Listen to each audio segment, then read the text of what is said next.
Again, my name is Stephen English. I'm here today to talk about the three major steps of life change. And I'm going to first start with where it was that I was at in time and space when I knew where I was headed.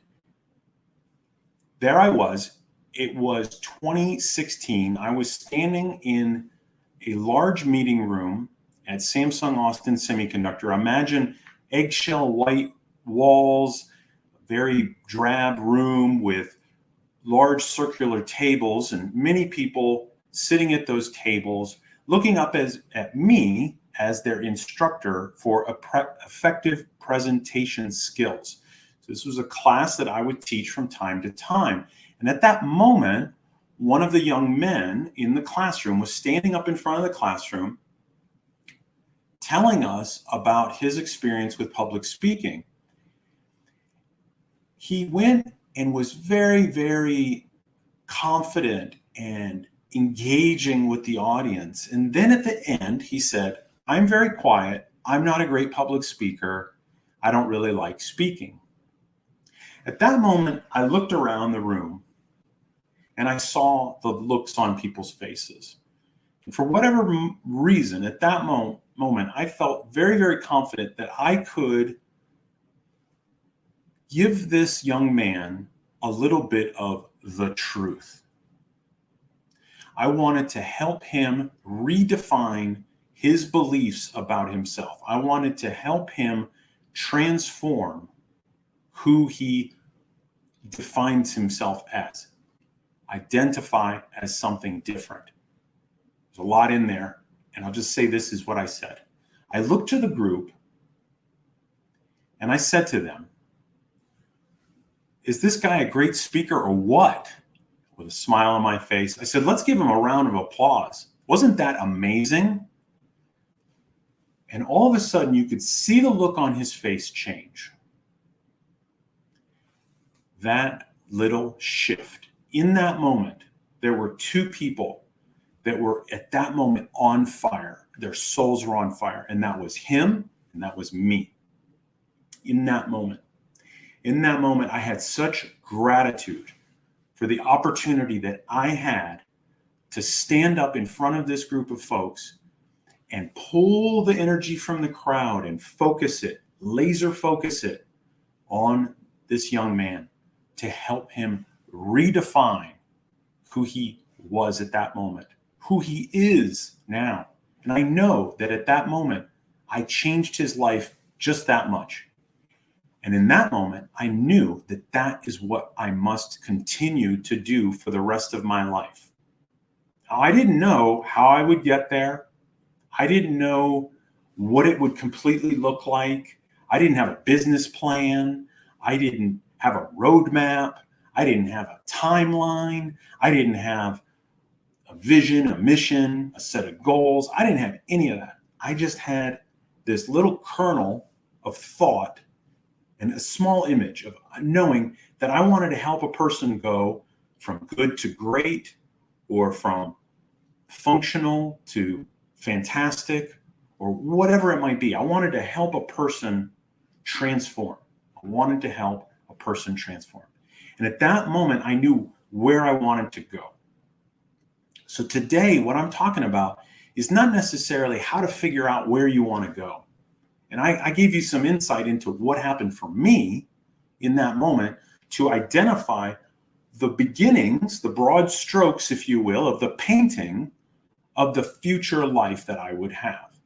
Now, I'm not going to talk about how to get there. You saw a little bit of it, but I'm going to talk about, once you've got an idea, how do you make that change? I did a live, what was that, Friday night. I did a live Friday night, and in the moment, I identified these big steps to major life change. And I just pulled them out of thin air, and I've since done small refinement to them. And that's why I'm making this today, because number one, the video that I did Friday night, I was not a paying member of StreamYard, so I wasn't recording it. Number one. So I can't do anything with it. Number two, I was really manufacturing it in the moment because that's what I love to do. I really love improvisational speaking. So I wanted to really refine it. I wanted to make this a much more concise and less meandering of live today. I wanted it to be much more focused and much easier for you to consume. All right. So before I talk about those three major steps, I do want to talk a little bit about my story to give you some context and help you understand a little bit about me. I took you to a sliver in time in 2016 once I had figured out, okay, this is what I really want to do. I really want to help people transform. I want people to have a better life. I want to be that person who helps them. In that moment that I was doing it, I was training. So I was a trainer at that moment. And I figured out that that was something that I wanted to incorporate. So to give you a little bit of a background, so what did I do up to that point, a little bit up to that point, and then from that point on. So up to that point, from about 2007 till 2016, I was in active alcoholism. And what I mean by active alcoholism was that I was drinking large amounts on a daily basis. And we know that alcoholism is a progressive disease. Therefore, it gets worse and worse the longer we do it. So while in 2007, I might have been coming home from a day of work and having 3 beers and then going to bed, it had turned into where on the weekends I was drinking early in the morning. By this time, 11:41 a.m. on a Sunday in 2015, I can almost guarantee you that I had already had 3 shots of vodka or tequila or something, and I was having a beer. So if that is you right now watching this, just know there is hope, and please direct message me. I want to give you some help. And I'm not saying in the form of sobriety coaching or recovery coaching. I'm simply going to fulfill my responsibility as a member in the recovery community to give you some help. And I want to do that. So back at that time, I was very much deep into active alcoholism. I had a job I didn't like. The work environment was very toxic. As a result, I would come home every night and blot out those negative feelings with alcohol. I had had a series of bottom after bottom after bottom. My consequences for my alcoholism were pervasive. They were evident all over my life. There were times when I had to use a breathalyzer device to start my car. There were times when once a month I had to, or once or twice, maybe once a month or once every 2 months, had to go see a probation officer. There were times in my life when I had to go volunteer the weekends for community service. So there were bottom after bottom related to my alcoholism. Arrested for DWI multiple times. So the pain wasn't strong enough, unfortunately.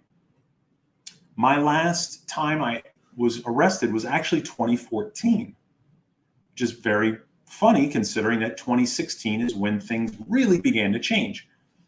Now, up until that point in 2012, I know there's a lot of numbers here, but let's just put it this way.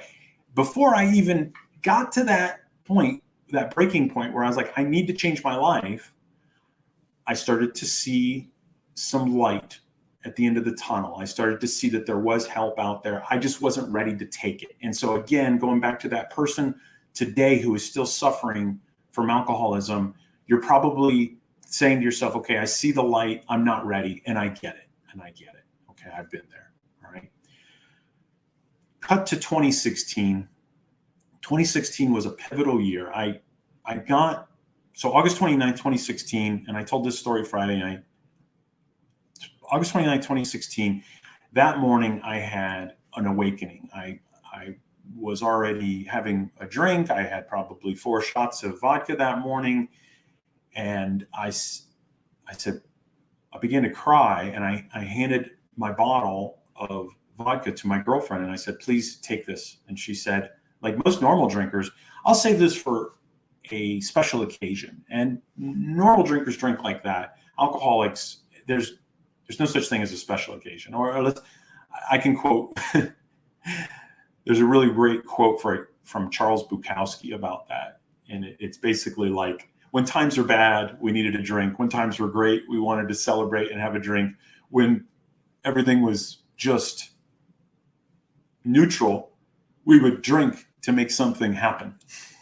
I'm completely messing up the quote, but if anybody's interested, just send me a direct message and I'll send you the quote. It's really fantastic.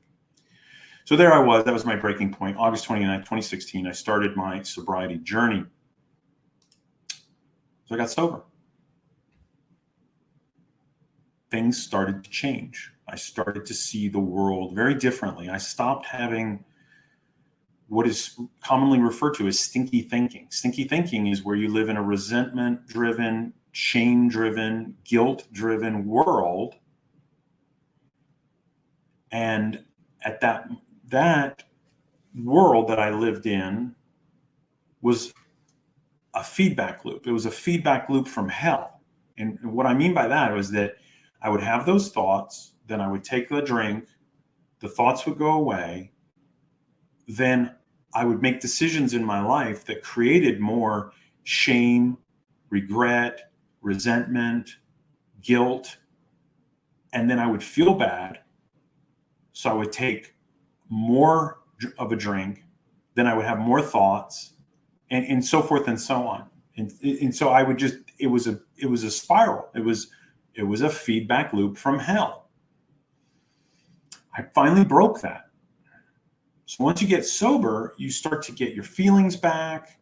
You start to really begin to have some discernment to the world. You're not blotting it all out with alcohol, and things started to change. So 2016, I got sober. 2017, I changed jobs. Now, again, that story that I took you into at the beginning of the video today was about a moment in time in 2016 where I was teaching a class. So I was already sober. I was able to feel my feelings. And because I was able to feel my feelings, I was able to feel that amazing feeling as I watched this person create a new identity for himself, have an awakening in that moment. It also, because I was able to feel my feelings, the toxicity of the work environment was just, it was palpable. I could smell it. I could taste it. I could feel it. It was just everywhere. It was oozing out of the organization constantly. And because I had no way to deaden those feelings, and I didn't have another thing to focus on, which was, my drinking and any of the drama that I created around my life, the noise of my life had gone down.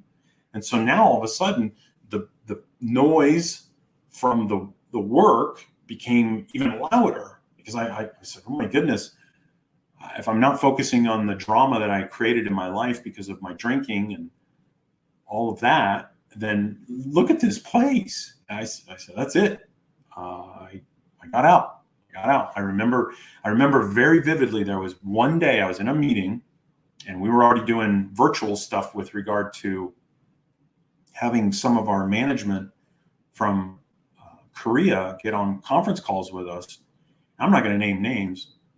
I was sitting in the room and I was at my wit's end, asking questions that I can't get the answers to there were telling people in their organization not to give us information. It was like a diode. We used to jokingly say that information there was a diode, meaning information went out of our site, nothing came back. It just didn't go. So I wasn't able to get information. I was feeling incredibly stressed in that moment, and I had to walk out of the room. I was losing it. My face was getting red. I was being browbeaten by this gentleman on the call, and I lost it. And I walked out of the room, and I came back, and another person in there was like, "Oh, we need to have some new leadership in the group." I was like, wow, thanks for looking out for me, buddy. So that was it.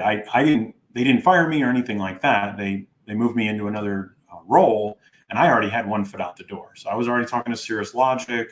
I already had a way in there. And anyway, long story short, June 19th, 2017, I started at Cirrus Logic, which was fantastic. Can't say enough great things about that place. If you're tuning into this video and you're thinking about applying a Cirrus Logic, do it. Great company. I'll just say that. Okay. Not germane to this story. 2018, I started my own business. Holy cow. How did that happen? Well, remember how I told you I was teaching that class? Well, there was a moment where someone said to me, "Hey, we'd like to come over to your Toastmasters club." So if you don't know about my story, I love public speaking. I've been a member of Toastmasters International since 2008, 2009, actually. It's 2008. I got something in my eye. Sorry. Out mountain biking and there we go. I had been teaching that class. I love public speaking. I was running a public speaking club at Cirrus Logic. Somebody reached out to us, said, "Hey, I want to come visit." They couldn't come visit because it was a corporate club. So I ended up finding a way to teach my class at their company. So officially started my own business in 2018. I got my first check. It was really, I can tell you, I actually have it in my phone. I have a video of me talking about it the day I got that check in December. It was mind-blowing because I had set a goal, and I put this up on my whiteboard here in my office, a different house, but in my office I had on my whiteboard, start a training company by 2020. Here it was, 2018, I started my company and got my first check. This was really monumental. And then I also started coaching that same year, October 2018. Then 2018, I got deeper into my recovery. I really started helping more people through the program of recovery.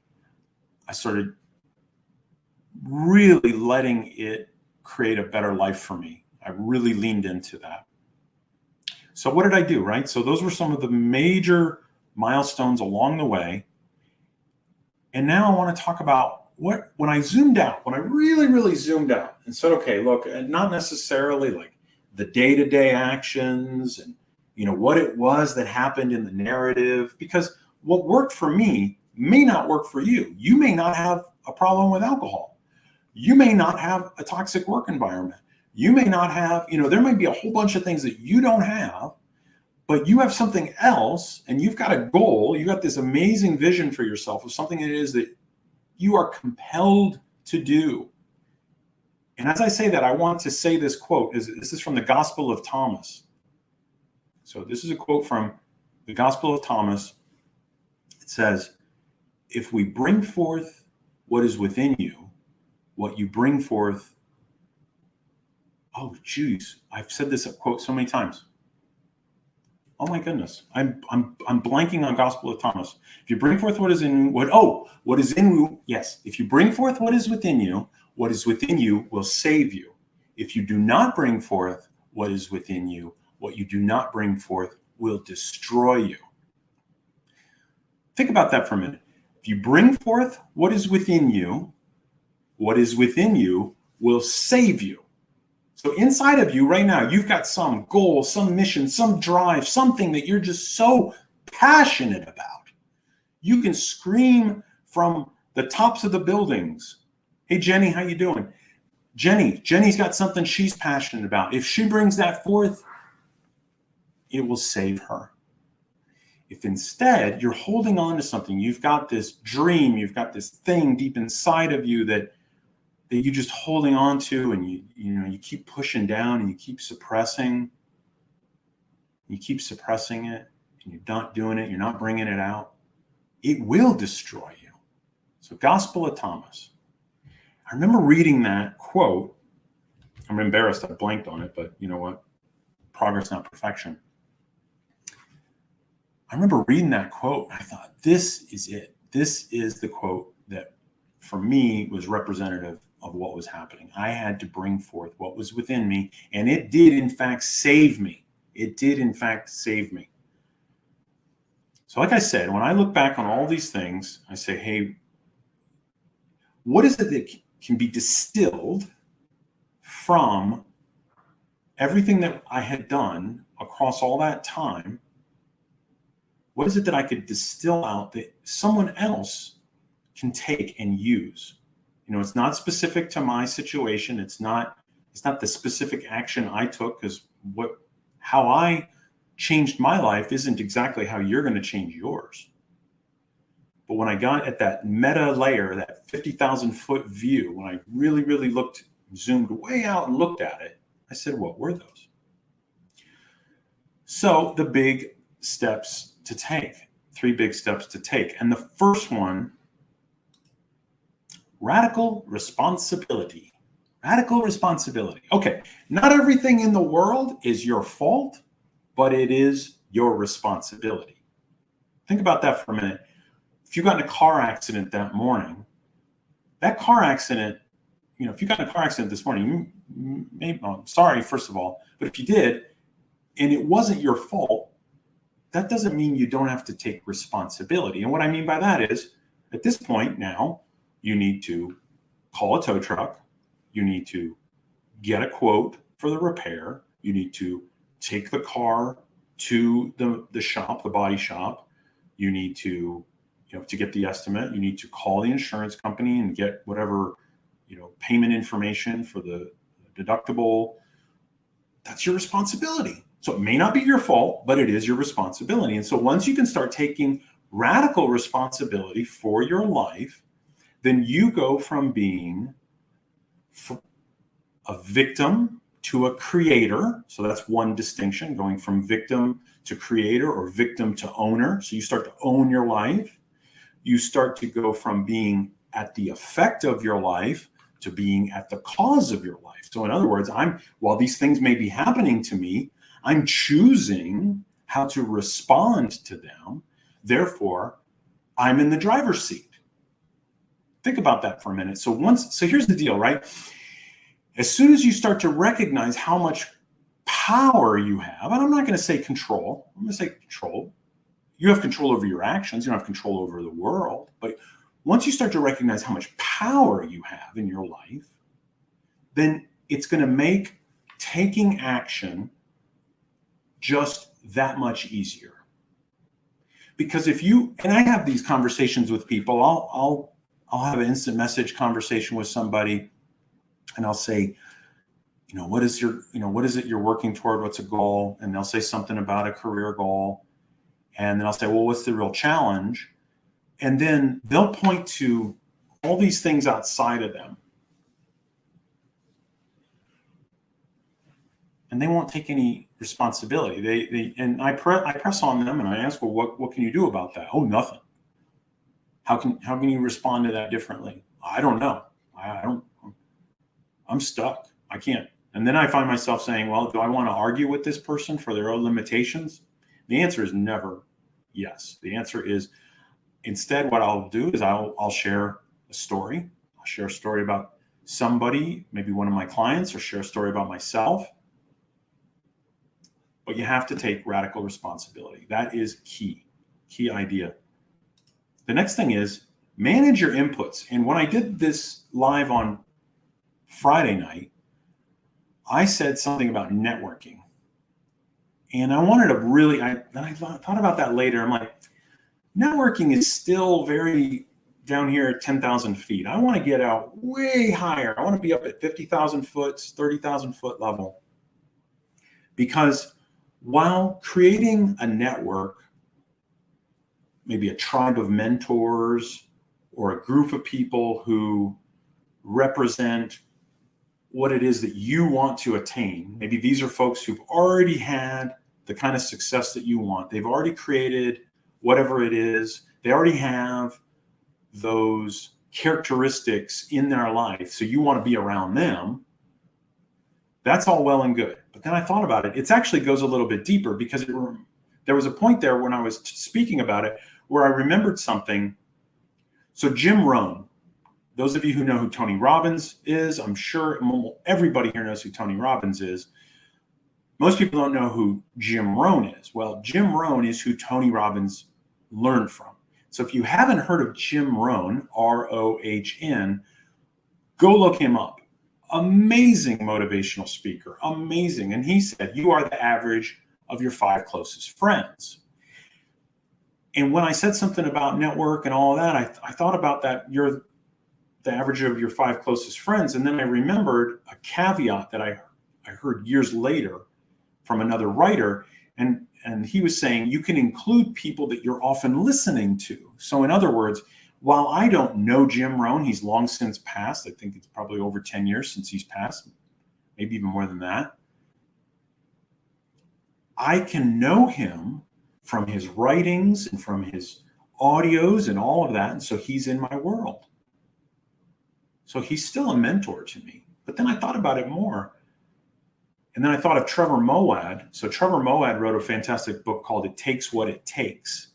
And in there, he talks about neutral thinking and positive thinking. So Trevor's dad was very much into positive thinking and would preach about and train about positive thinking, the power of positive thinking. Trevor Moawad talks about neutral thinking, so eliminating all the negative thinking. And I completely agree with that. And then I think about, well, what is in the negative thinking sphere? It can come in many different places. It can come from the music that we listen to, the television that we watch, the books that we read, the websites we look at. It's all the inputs. It's all the sensory input. And so that's for the thinking layer. Of course, you could even go a little bit further and say, well, what is it that I consume? What is the food I consume? Am I eating healthy food? Am I drinking healthy beverages? Am I having lots of water instead of beer and soda and all kinds of other unhealthy drinks? So I say manage inputs. So those can be people, those can be places, those can be songs, those can be books, they can be anything. Things, if for example, you have a really bad feeling when you go to a certain place because you just don't like it, like these are some seethy characters. I don't like these people. I don't think this is a goal enriching environment. I don't think these are people who are empowering me. I don't think that these are people, or even it's a place where it's helping my growth. Like I think like a strip club. Strip club's not going to help you. Strip clubs, no judgment. I'm just simply saying. I mean, I used to go to them. I don't go to them now. I want to be in a goal-enriching environment. I want to be in an environment that makes me feel good. For me, that might be a recovery meeting. That might be the mountain bike trail. That might be the coffee shop where I meet nice people. Today I met a new gentleman named Chris. Fantastic guy. Had a wonderful conversation. Networked with him. So manage those inputs. The music you listen to, the books you read, the television you watch, the people you hang out with, like every source of information that's coming at you. If you start to see, wait a minute, this is not very good for me. Like for me, I used to be a big heavy metal fan. So I used to listen to Slayer, Megadeth, Exodus, Anthrax. I was an old school metal guy. I don't listen to any of that anymore because I don't like the lyrics. I don't like what it is putting in my head. Country music. There's some country music that I'm like, man, if I listen to it, let me play it backwards, right? You play country backwards, you get your truck back, you get your house back, you get your wife back, and your dog comes back home. There's just some stuff I just can't dig, right? And there's also some, country that I like. There's some metal that I like, but there's just some stuff that when I hear it, oh my goodness, it doesn't make me feel very good. So really start to manage those inputs. I know I've belabored that. And yes, Jenny, Jim Rohn was the authentic one. And Jim Rohn is actually a Texan, by the way. Yay, Texas. Last one is chunking. I'm probably thinking, what in the heck is chunking? Originally, I just said small steps.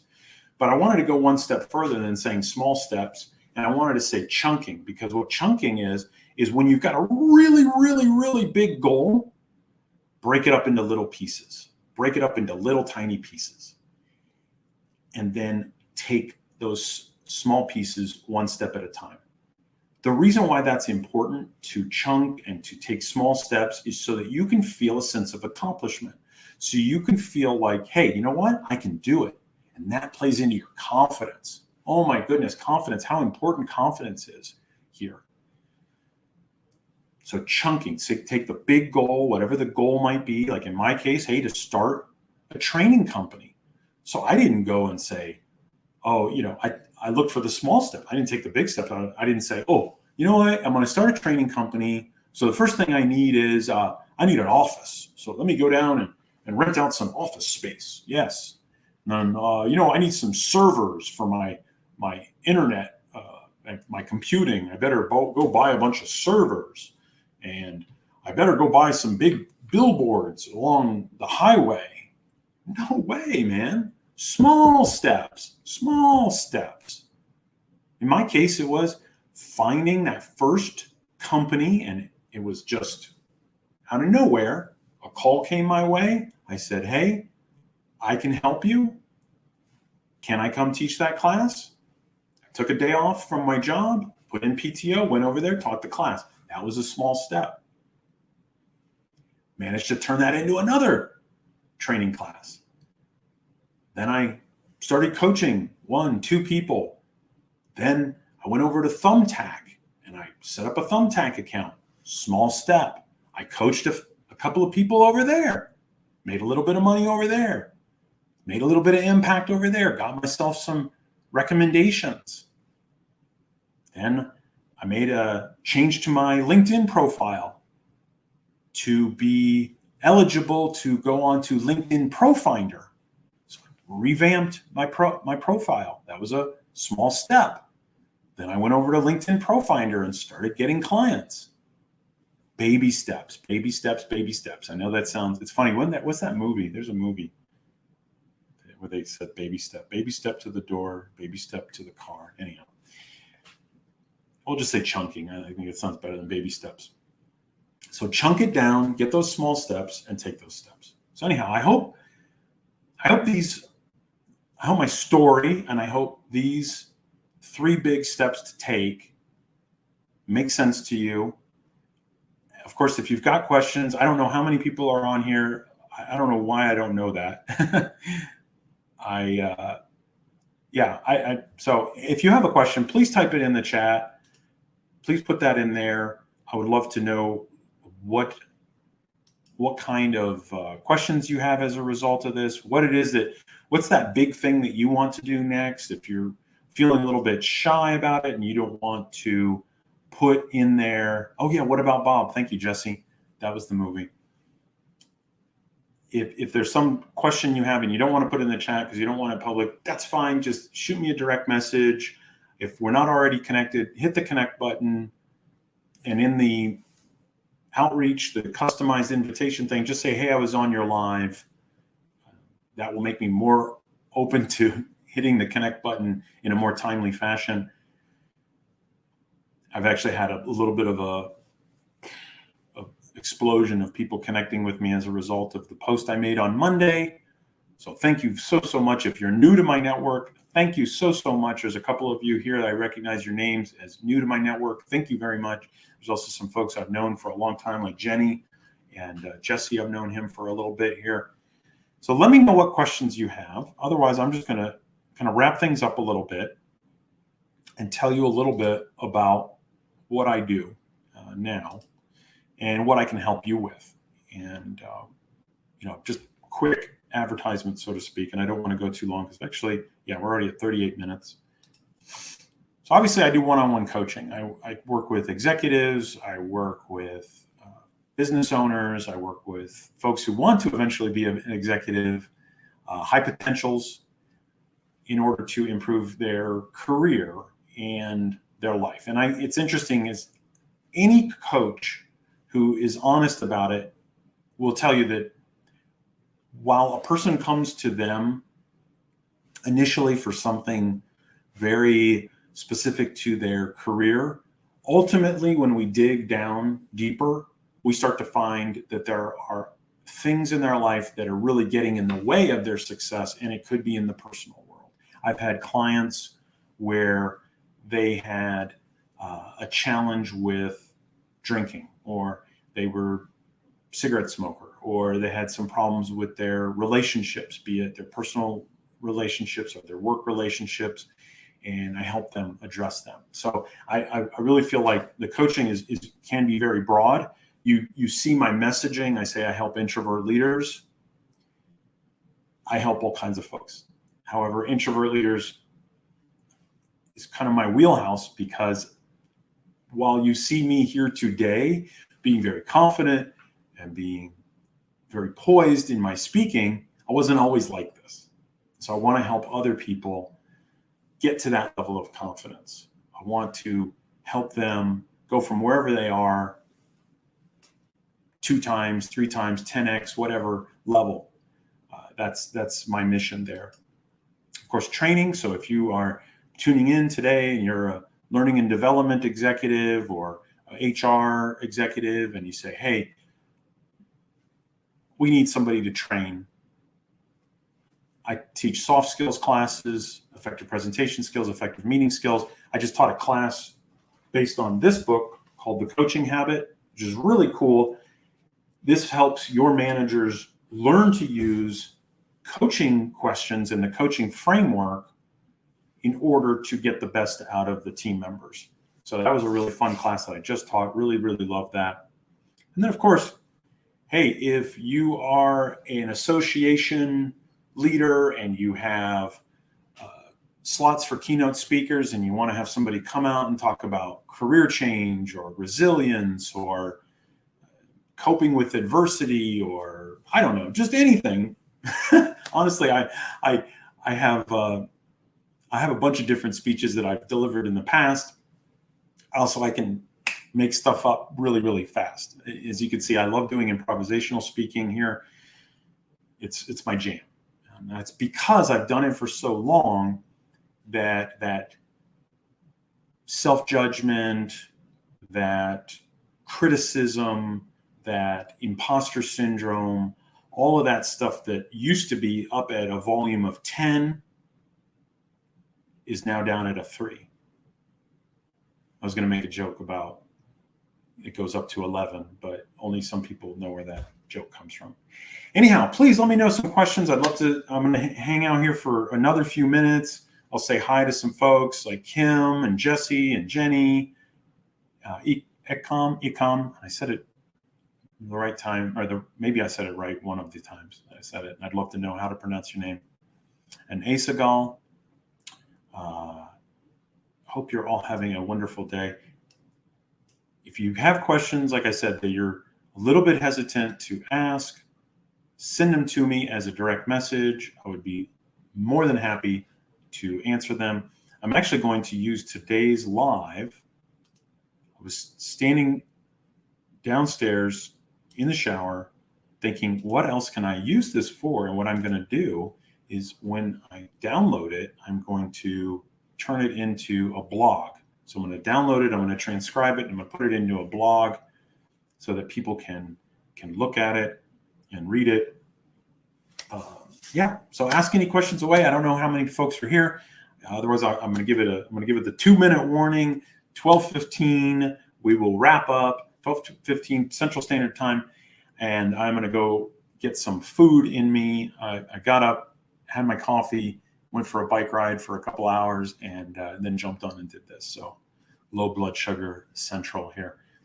Anyhow, you have yourself a wonderful day. Like I said,